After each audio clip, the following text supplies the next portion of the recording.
भारत में चुनावों की नींव उसकी मतदाता सूची है और इस सूची को समय समय पर अपडेट करना एक जटिल और महत्वपूर्ण प्रक्रिया है।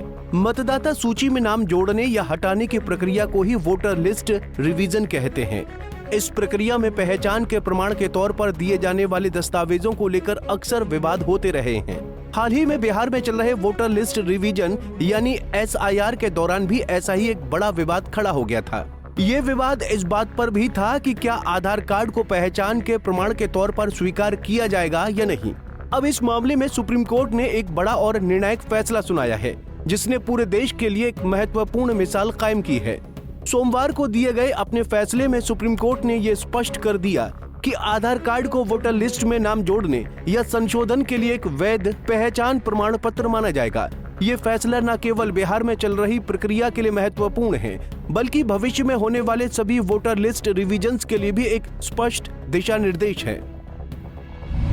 बिहार में चल रही वोटर लिस्ट रिवीजन प्रक्रिया में चुनाव अधिकारियों द्वारा आधार कार्ड को पहचान के 11 स्वीकृत दस्तावेजों की सूची में शामिल नहीं किया जा रहा था।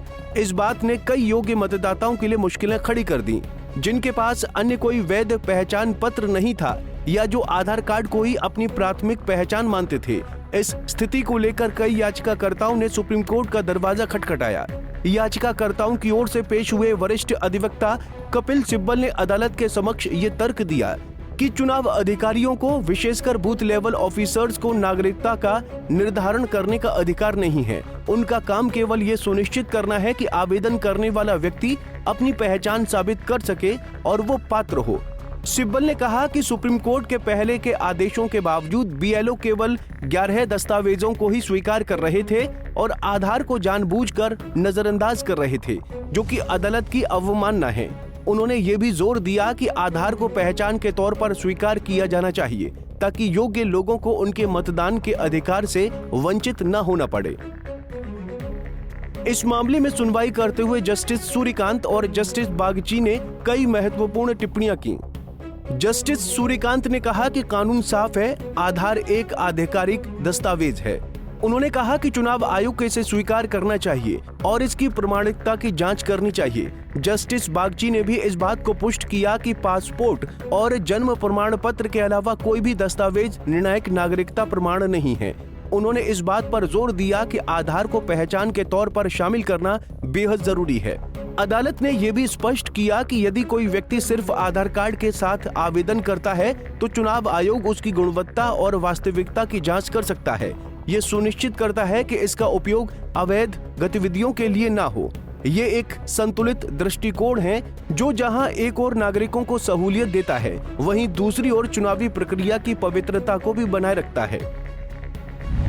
मामले की सुनवाई के दौरान निर्वाचन आयोग के वकील राकेश द्विवेदी ने अदालत को बताया कि बिहार में कुल 7.24 करोड़ मतदाताओं में से 99.6% लोगों ने आवश्यक दस्तावेज जमा कर दिए हैं। उन्होंने ये भी बताया कि केवल 65 लाख लोगों ने ही पहचान के प्रमाण के तौर पर आधार दिया है।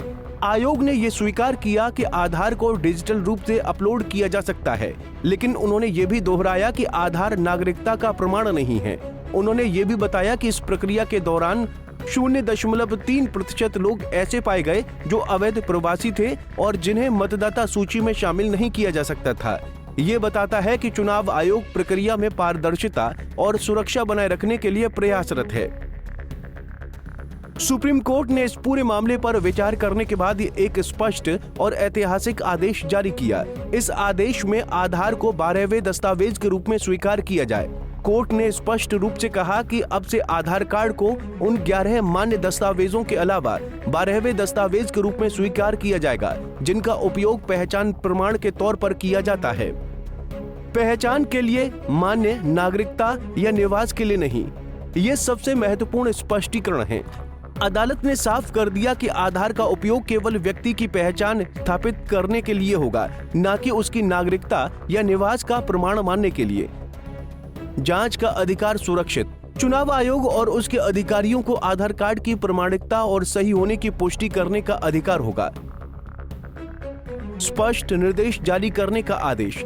सुप्रीम कोर्ट ने निर्वाचन आयोग को इस संबंध में स्पष्ट निर्देश जारी करने का आदेश दिया ताकि ये जानकारी सही तरीके से जमीनी स्तर तक पहुंच सके और बीएलओ जैसे अधिकारी किसी भी तरह की मनमानी न कर सकें।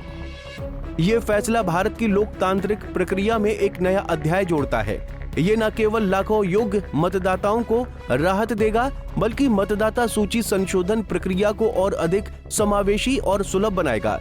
अब तक जिन लोगों को आधार के कारण मतदाता सूची में नाम जोड़ने में कठिनाई हो रही थी, उन्हें अब एक सीधा और स्पष्ट मार्ग मिल गया है।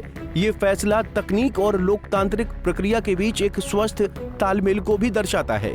ये दिखाता है कि कैसे एक आधुनिक पहचान प्रणाली जैसे आधार को पारंपरिक चुनावी प्रक्रियाओं में एकीकृत किया जा सकता है ताकि व्यवस्था को और अधिक कुशल बनाया जा सके।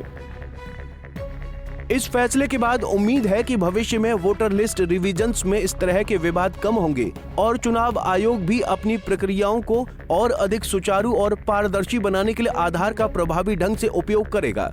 ये फैसला नागरिक अधिकारों के प्रति सुप्रीम कोर्ट की प्रतिबद्धता को भी दर्शाता है, जहां कोर्ट ने ये सुनिश्चित किया कि पहचान प्रमाण के अभाव में किसी भी योग्य नागरिक को उसके मतदान के अधिकार से वंचित न किया जाए। ये निर्णय भारतीय लोकतंत्र को और भी मजबूत और समावेशी बनाएगा। Bureau report, Punjab Kesari TV. हमसे जुड़े रहने के लिए हमारे YouTube चैनल को सब्सक्राइब करें और नई वीडियो की नोटिफिकेशन के लिए बेल आइकॉन को दबाएं।